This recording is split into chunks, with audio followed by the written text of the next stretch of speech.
politics, you know that there are 2 commandments in Texas that you don't want to violate. I've been violating this tonight. The first one is you don't want to ever speak after Ted Cruz. But the second one is even worse. You don't want to speak after Rafael Cruz.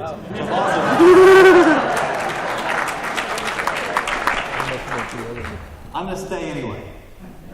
In 2003, I had the great opportunity of joining the first Republican House since Reconstruction.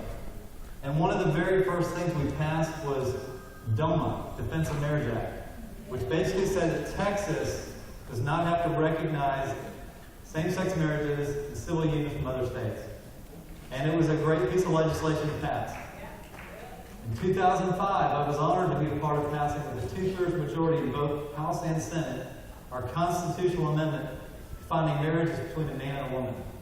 And we've had that, and you guys passed that with 76%, as Jonathan just said, and it has stood since that time. And of course, we have this judge now who's told us that it's unconstitutional. Let me just tell you, it's not a bad idea.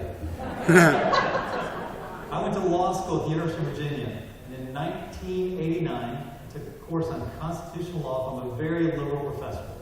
And of course, he wanted to teach us that the Constitution is a living and breathing document, something that should be interpreted not in light of what our founders meant, but in light of what our current culture tells us, which means we don't have a Constitution. That Constitution is what guides us. And I remember a question coming from one of my classmates, a very smart classmate, probably my friend Laura Ingram. She said, well, what about the 10th Amendment? And my professor said, it's irrelevant. And you know, I was really upset, just like you reacted. I was very upset by that. But I thought about it over time, over years. I thought, my professor's right. It was irrelevant. The only good thing that Barack Obama has brought us is states now asserting what used to be irrelevant, the 10th Amendment.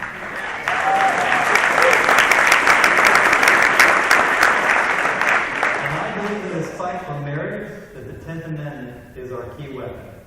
Our state should be able to control how we want to do marriage in the state.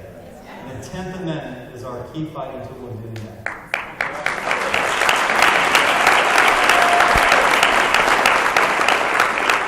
And let me finish by saying that elections have consequences. For the first time in over a decade, you all have elected new statewide leaders.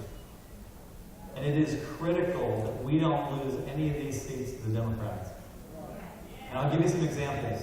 In California, the people of California passed their own constitutional amendment, their own legislation, defining marriages between a man and a woman.